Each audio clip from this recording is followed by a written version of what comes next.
Halo guys, perkenalkan nama saya Aprilia Nanta, NPM 23312043. Di video kali ini saya akan membahas tentang hubungan antar kelas dan abstrak.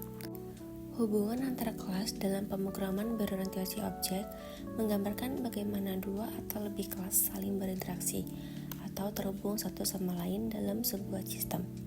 Hubungan ini sangat penting karena menunjukkan cara data dan perilaku saling berhubungan, serta membantu membangun struktur program yang modular, efisien, dan mudah dikelola. Berikut ini ada tujuan hubungan antar kelas. Yang pertama, modularitas, membagi program menjadi bagian-bagian kecil yang lebih mudah dipahami dan dikelola. Yang kedua, reuse atau penggunaan ulang kode, menghindari pengulangan kode dan memanfaatkan kembali kode melalui pewarisan atau agregasi. Yang ketiga, fleksibilitas, memungkinkan perubahan atau penambahan sistem tanpa merusak struktur yang ada. Yang keempat, abstraksi, menyederhanakan desain dengan fokus pada hubungan penting antar kelas, menghindari detail yang tidak relevan.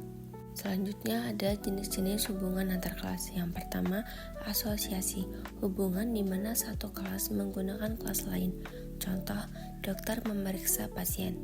Yang kedua, agregasi, hubungan di mana satu kelas memiliki kelas lain, tetapi yang dimiliki bisa berdiri sendiri. Contohnya, sekolah memiliki siswa. Yang ketiga, komposisi, hubungan part of yang kuat, di mana jika kelas induk dihapus, kelas anak juga ikut dihapus. Contoh, rumah memiliki kamar. Yang keempat, ada pewarisan inheritance, hubungan is a, di mana satu kelas mewarisi atribut dan metode dari kelas lain. Contoh, kucing adalah hewan. Berikut ini adalah contoh dari hubungan antar kelas. Nah, di dalam kodingan itu kan ada dokter. Dokter ini memiliki metode periksa yang menerima nama pasien. Hubungan asosiasi terjadi karena dokter menggunakan data dari pasien tanpa saling bergantung. Selanjutnya ada abstrak kelas. Abstrak kelas adalah kelas dalam pemrograman berorientasi objek OOP yang tidak dapat diinstansi atau tidak dapat dibuat objeknya langsung dan biasanya digunakan sebagai kerangka dasar bagi kelas-kelas lain yang akan mewarisinya. Kelas ini dapat berisi baik metode abstrak atau yang tidak memiliki implementasi maupun metode konkret yang memiliki implementasi lengkap. Selanjutnya ada ciri-ciri abstrak kelas. Yang pertama, tidak dapat diinstansiasi langsung.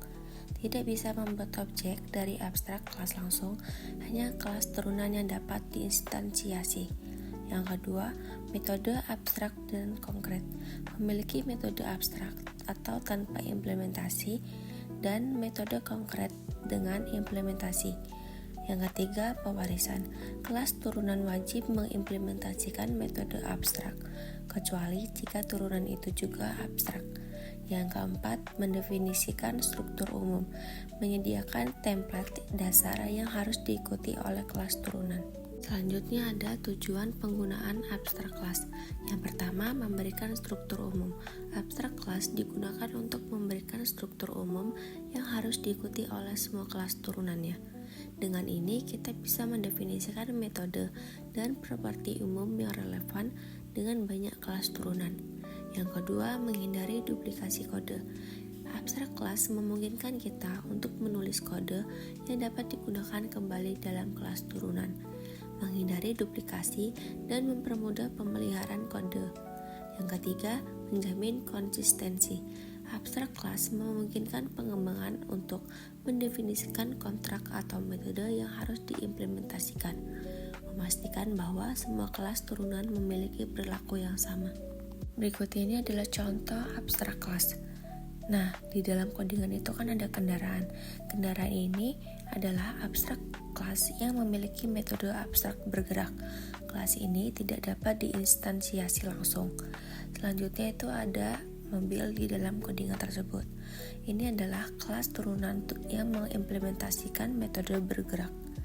Program ini menunjukkan bagaimana kelas turunan mobil mengimplementasikan metode abstrak yang ada di abstrak kelas kendaraan. Dapat disimpulkan bahwa hubungan antar kelas dan abstrak kelas memungkinkan pembuatan struktur dasar yang konsisten, di mana abstrak kelas bertindak sebagai template atau kerangka dasar. Kelas turunan kemudian mengimplementasikan atau menyesuaikan metode yang didefinisikan dalam abstrak kelas.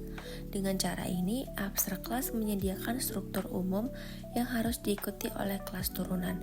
Sementara kelas turunan memberi implementasi spesifik yang sesuai dengan kebutuhan mereka. Hal ini meningkatkan modularitas, konsistensi, dan fleksibilitas dalam pengembangan perangkat lunak. Mungkin itu saja yang dapat saya sampaikan. Kurang lebihnya mohon maaf. Semoga bermanfaat. Terima kasih.